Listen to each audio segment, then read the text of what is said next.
Me doy cuenta que mi pareja pasa algo raro cuando empieza a tener salidas sin justificar, en las que tarda muchísimo tiempo en volver a casa, no hay respuesta a llamadas de teléfono y cuando vuelve, bueno, pues él intenta justificar esas salidas. Las respuestas son un poco inverosímiles. Entonces yo al menos al principio pienso con qué tipo de amistades, estas amistades se reúnen tan tarde o en estos horarios de semana tan extraños. Después hay un momento en el que incluso piensas, bueno, pues a lo mejor realmente nuestra relación no está funcionando y hay otra pareja o otra persona, una tercera persona. Bueno, entonces yo empiezo un poco a atar cabos y a pensar que hay comportamientos que no son normales. Yo venía de una relación en la que la otra persona también tenía una adicción, entonces pues ya sí que empiezo a sospechar y a poner el foco en todo esto. Yo cuando doy la voz de alarma,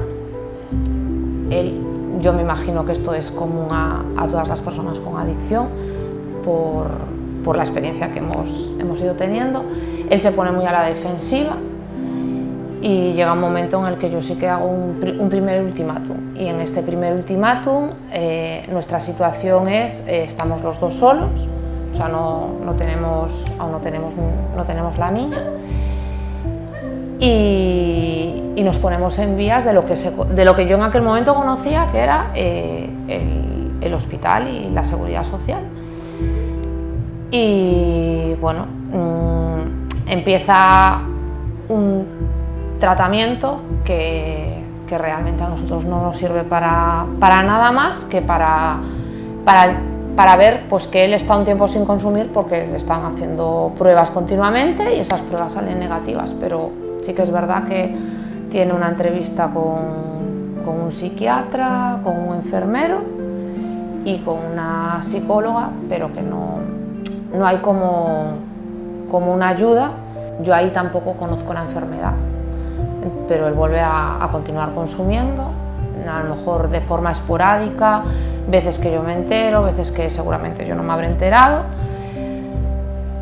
hasta que, bueno, en todo este proceso nosotros decidimos tener una niña, tenemos una niña, y ahí sí que es cuando yo estallo y le digo, aquí tienes dos opciones, o te largas o te pones en tratamiento. Y él hace un ingreso inicia un tratamiento, no un ingreso, en centro de día, haciendo centro de día, está una época como él trabajaba media jornada, conviviendo con las dos cosas, se nos adapta un poco el ingreso, el proceso a las posibilidades que teníamos. Y así empieza nuestra andadura en el proceso de recuperación, que es un proceso largo. Nosotros empezamos el proceso con una niña pequeña, además, y bueno, a mí se me hizo difícil el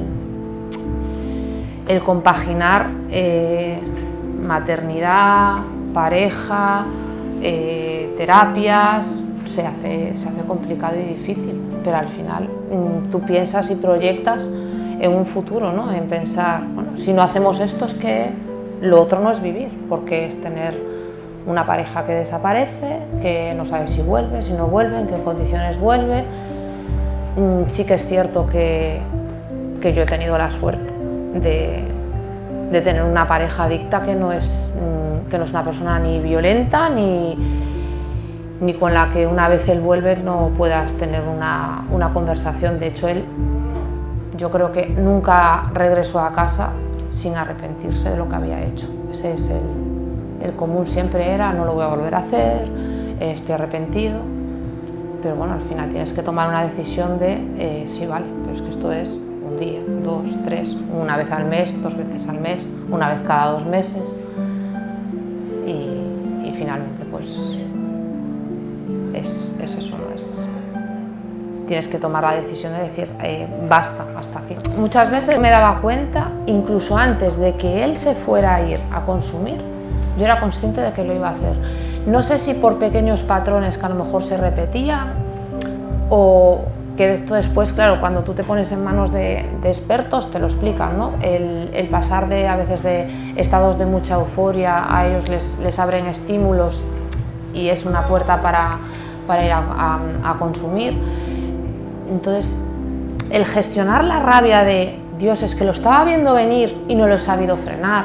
A veces te culpas de esto ha sido culpa mía porque me he enfadado con él o porque hemos hecho esto que yo sabía que a lo mejor es muy complicado.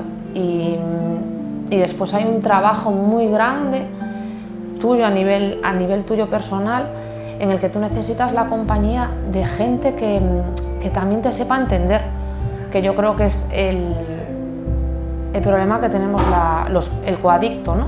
Que es muy difícil que alguien entienda cómo tú entras a juego con esta persona. Para mí, la ayuda de Mario al principio de todo, de la enfermedad de Carlos, fue... bueno, yo es que creo que si él no me hubiese explicado el proceso, no me hubiese puesto pautas tan claras, conductas tan claras que yo tenía que tomar, yo creo que en algún momento habría tirado la toalla, porque continuamente me daba consejos, ¿no? Va a pasar esto, posiblemente pase esto otro, intenta gestionarlo así, pero tú necesitas que alguien te explique cómo gestionar todas esas emociones, porque sí que hay días que yo, que además tengo mucho carácter, pues habría pegado un golpe en la mesa y me habría levantado y me habría ido, habría desaparecido. Claro, yo al menos, yo hablo desde lo que yo sentía, o desde lo que yo siento, vaya. Yo estoy enamorada de una persona, yo soy consciente de que él, cuando no hay la sustancia, es una persona completamente diferente, con unas actitudes, bueno, pues, como pareja, como padre, excepcionales, y que en el momento en el que aparece la sustancia, esto cambia completamente. O sea, bueno, cambia completamente en el sentido de que él desaparece, yo he llegado a estar, pues a lo mejor, casi 24 horas sin saber nada de él. Entonces, el gestionar esto y el tú intentar no arrastrar, no culparte, es muy complicado. El coadicto, yo al menos en mí lo vivo como es que le tengo que proteger, es que le tengo que cuidar, es que, uy, esto no lo podemos hacer. Yo me acuerdo al principio de todo del tratamiento, cuando teníamos que no podíamos ir a tomar algo fuera, si había una reunión, el controlar en qué ambiente era, el dejar de ir a reuniones, pues a lo mejor no ir a cumpleaños de niños, el intentar no ir a sitios que estuvieran cerca de terrazas, todo esto. Yo me acuerdo de a veces ver a alguien con una cerveza por la calle y decir, ¿y si él lo ve y lo sobreestimula, ¿no? Y es una sensación muy complicada. Ves muchísimos estímulos en todos sitios. Yo veía estímulos por todos sitios y me daba miedo. Yo creo que prácticamente todo. Sientes un miedo a que por algo que dices, por algo que ven, por una discusión, pues a que esa persona se sobreestimule y tenga la necesidad de irse. En mi caso, a mí me ayudó muchísimo el tener un círculo cercano de personas que, además yo soy sanitaria, entonces de entender que esto no es un vicio, sino una enfermedad, esto me ayudó muchísimo. Y además también el tener un par de personas cercanas, muy cercanas, que tenían el mismo problema que mi pareja. Es decir, cuando Carlos inicia tratamiento, él tiene una convivencia con un amigo mío. Entonces, a mí eso quizás me facilitó mucho el tener también un sitio en el que yo poder desahogarme. También por eso es importante, creo yo, el que haya una red de apoyo de grupo de familias, porque al final quizás, yo no digo que tú vayas a conseguir allí unas amistades como tal, pero sí que tienes un espacio en el que tú te puedes liberar y te puedes expresar y quizás no te juzguen pues como te puede juzgar la vecina del quinto, ¿no? De decir, es que mira esta y mira lo que fulanito hizo y ella sigue con él. Es complicado.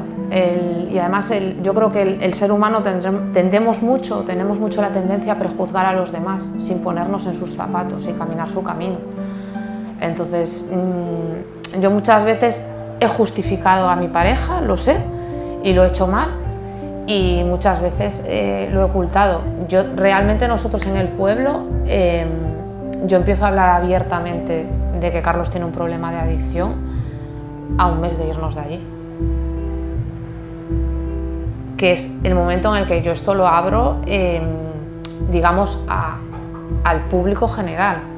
No me importa decirlo, pero siempre he intentado buscar apoyo en personas concretas, ¿no?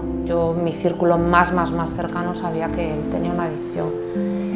Y en el momento en el que tú, o al menos, no sé si hay algún familiar más que le ha pasado esto, a mí me sorprendió muchísimo personas que conocían a Carlos de mi círculo cercano de Vigo, que es de donde yo soy y no es donde nosotros vivíamos.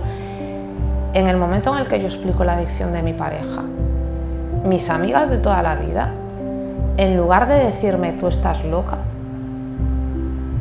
me apoyan y me respaldan. Entonces, eso a ti como coadicto te ayuda un montón. En el momento en el que tú recibes el estímulo positivo de tu red, te ayuda a caminar hacia adelante. Este ha sido mi caso, ¿no? Me imagino que si tu red de apoyo no apoya a la otra persona porque no entiende el problema, es muy difícil.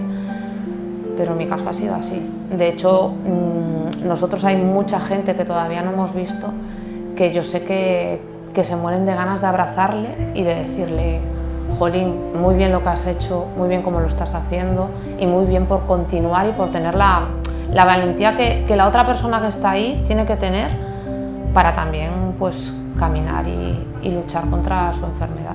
Y cuando tú tienes un equipo que se une, es mucho más fácil. De hecho, a nosotros en el proceso de recuperación, a mí me han insistido muchas veces esto, ¿no? Mientras tú estés ahí, Carlos va a tener factores que van a sumar a su favor y no en su contra. Es decir, si no hay equipo, el trabajo en solitario es más difícil. Si tú tienes un Messi, pero solo tienes un Messi y no tienes un montón de jugadores que le ayuden, es más difícil ganar el partido. Pues esto es un poco el ejemplo, ¿no? Yo he intentado apoyarlo siempre. Él ha tenido una familia que le ha apoyado bastante y sí que a lo mejor hemos tenido alguna carencia, ¿no? O por lo menos yo lo he vivido así, pero sí que es verdad que también hay un proceso muy bonito que se abre de recuperar elementos que tú has perdido a lo largo del camino. Y para mí ha sido una de las cosas más bonitas que Carlos ha trabajado en su proceso de recuperación, el recuperar elementos de su vida que él había perdido, y los había perdido por la enfermedad. Yo cuando Carlos inicia el proceso, yo nunca en la vida me había planteado o había pensado en las carencias emocionales que yo tenía y en el trabajo emocional que yo tenía que hacer hasta que él empieza el tratamiento. Yo recuerdo que a mí Mario me recomienda que intente visitar a una psicóloga, porque será bueno para los dos. Y yo recuerdo el iniciar el proceso mío de terapia para que Carlos esté mejor.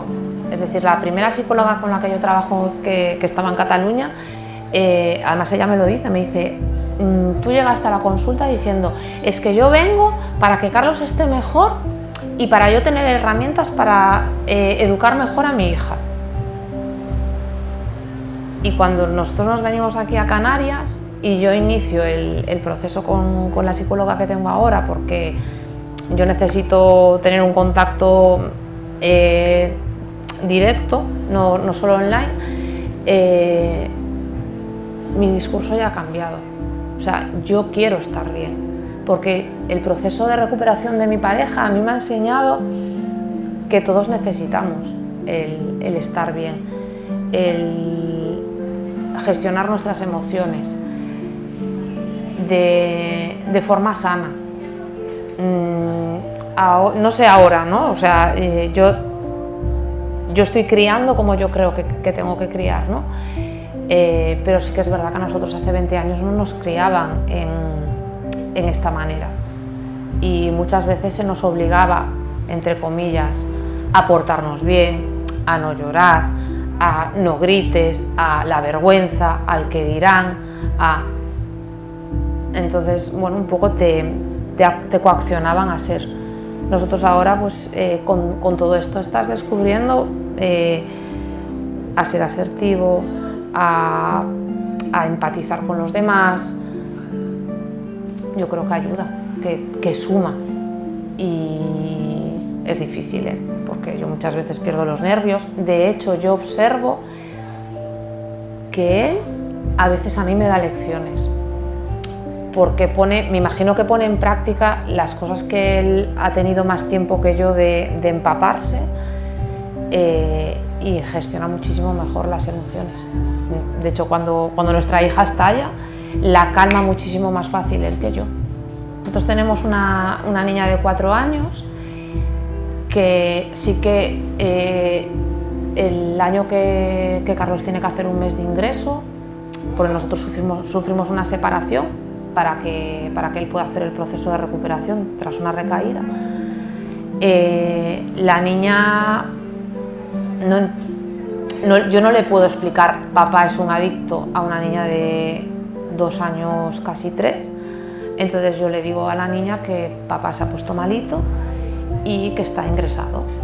Entonces el mes que él está en un centro de ingreso, la niña no lo ve y no habla con él, y bueno, yo le voy diciendo, le voy contando, porque evidentemente la niña pregunta por su padre. Y yo le digo que está ingresado, y ella lo vive, bueno, como ella puede, ¿no? Tras el ingreso, en el momento en el que él sí que empieza a hacernos llamadas y tal, la niña, yo intento mantenerla al margen del tema llamadas, y nosotros estamos 2 meses, casi 3 meses sin verle. Cuando la niña recupera el contacto con Carlos, al principio ella le cuesta. Ella era una niña que estaba súper compenetrada con su papá, y al principio Carlos con esto lo pasó súper mal, porque la niña no es que lo rechazara, pero sí que estaba muchísimo más reticente, le costaba más acercarse a su padre, tener la complicidad que tenía con su padre. Y esto también como madre te duele verlo, ¿no? Porque ella lo castiga, pero lo castiga, yo diría que durante 2 o 3 meses. Entonces, cuando nosotros estamos bien en casa, porque como en todas las familias, y por mucho que uno se esté recuperando, siempre hay discusiones y siempre hay problemas, y más teniendo un niño, cuando todos estamos bien, las cosas fluyen. Y yo creo que los niños además captan la energía enseguida. En el momento en el que tú estás triste, la niña lo nota. En el momento, el pequeño cambio de tono de voz, ella lo nota. Entonces, ella, yo me imagino que también por sus vivencias anteriores, ella se pone alerta. Si yo estoy alerta, ella se pone alerta. Si Carlos está alerta, la niña se pone alerta. Entonces es complicado gestionar y ayudarla a canalizar todo este flujo de emociones. Nosotros hemos mejorado muchísimo en el último año. La niña ha mejorado un montón. También ha sufrido muchos cambios, ¿no? Es una niña que ha pasado de vivir en un pueblo muy pequeñito a vivir en una ciudad grande, bueno, a romper. Nosotros nos hemos venido aquí solos, ¿no? Allí tenía familia, amigos de guardería que conocía de 2 años, 3 años, y todo ese círculo tú lo rompes. Entonces, bueno, gestionar tantos cambios es difícil para los adultos, para los niños tiene que ser lo más. Pero sí que es cierto que yo reconozco que si no tuviésemos todas estas estrategias que nos han brindado a lo largo del tratamiento, todo esto sería mucho más difícil. Somos conscientes de que nuestra hija en un futuro tiene que conocer la enfermedad y saber todo lo que ha pasado, pero también tenemos claro que esto hay que hacerlo de una manera pautada y guiada, ¿no? Con alguien que le ayude a entender. Yo creo que forzar a una niña de 4 años que tiene ahora a que entienda que su padre tiene un problema de adicción es muy temprano. Yo creo que hay que darle un tiempo, y lo que yo, al menos yo pienso, es que tampoco se le tiene que negar. En el momento en el que ella pregunte por qué los papás de Pepe toman cerveza y vosotros no, pues lo tendremos que responder de alguna manera que ella pueda entender. La primera vez que yo llamo a un centro privado y a mí me explican el problema de la adicción, a mí se me abren todas las alertas, porque yo pienso, ¿no? Y digo, Dios, es que él viene de una familia en la que ya había un problema de adicción. ¿Y si esto se repite? Yo, en el momento en el que él inició un tratamiento, tengo claro que el que nuestra hija pueda vivir el máximo tiempo posible en una familia al uso, en un ambiente sano, va a ser algo que le va a beneficiar. Es decir, ella tiene un componente genético, pero si al componente genético tú después le vas sumando sobreestímulos y no le das estrategias a la niña para tolerar frustración cuando sea mayor, para saber enfrentarse al mundo adulto, seguramente esto pasará. Es decir, si Carlos fuera diabético, mi hija tendría muchas posibilidades de ser diabética. Si yo le doy todos los días azúcar, la niña va a ser diabética. El problema es, nadie la culparía si fuera diabética, ni nadie la juzgaría si fuera diabética, pero sí que la juzgarían si fuera adicta. Ese es uno de los grandes problemas también que yo veo, ¿no? Que parece que el adicto sea adicto porque le da la gana. Entonces sí que a mí me da miedo, sí que yo quiero y lucharé porque nuestra hija tenga las máximas estrategias y las máximas garantías de no caer en una adicción, pero también tengo claro que hay cosas que no podemos manejar y que como padres tenemos que intentar bueno, pues proteger y educar para que no vayan hacia ahí, ¿no?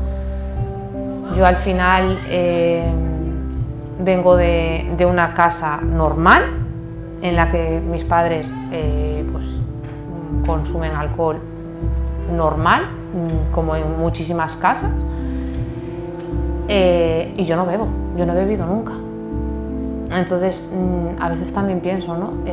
Bueno, los hijos a veces no sabes por dónde van a ir, ¿no? Un ámbito en el que yo tengo muy pocas amistades que no hayan consumido.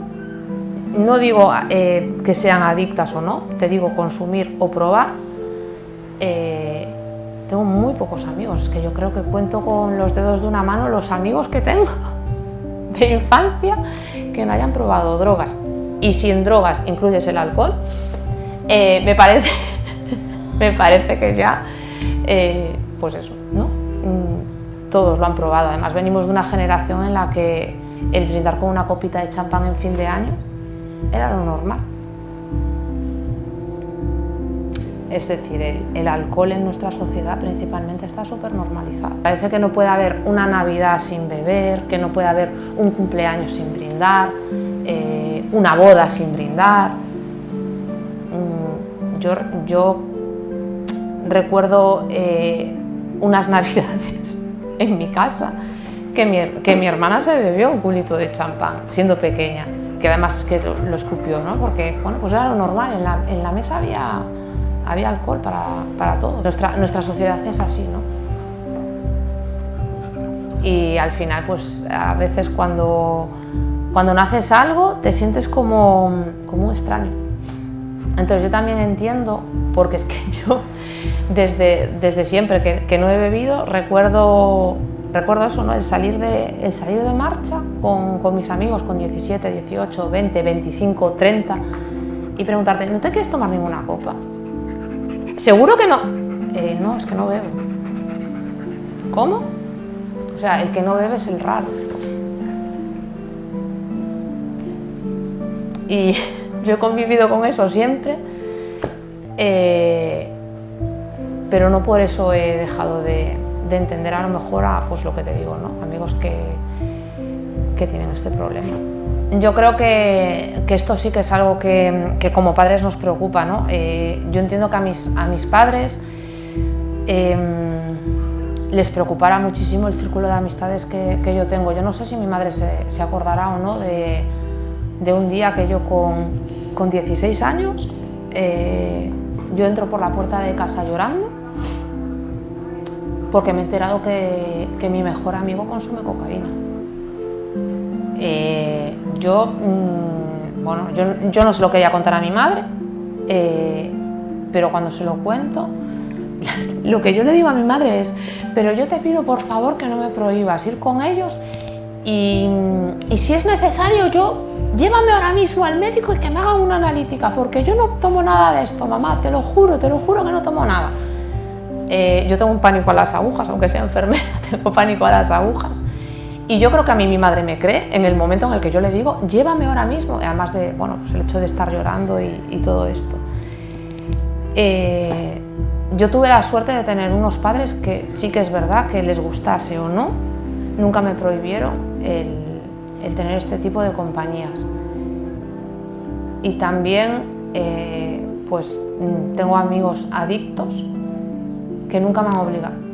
Nunca me han obligado, ¿no? O yo nunca me he visto obligada a tener que consumir una sustancia para estar con ellos. Es decir, yo he estado siempre en el círculo de mis amigos y tengo contacto con amigos de esas épocas. Algunos siguen consumiendo sustancias de modo puntual o no tan puntual y la verdad es que, bueno, mi sentimiento es ese, ¿no? Yo nunca me he visto forzada a consumir. Entonces, retomando un poco la pregunta de antes, yo espero que mi hija sepa, pues, seguir ese camino de tener estrategias para saber decir que no y por qué decir que no. Porque la felicidad al final no te la da una sustancia, la felicidad te la da otras cosas.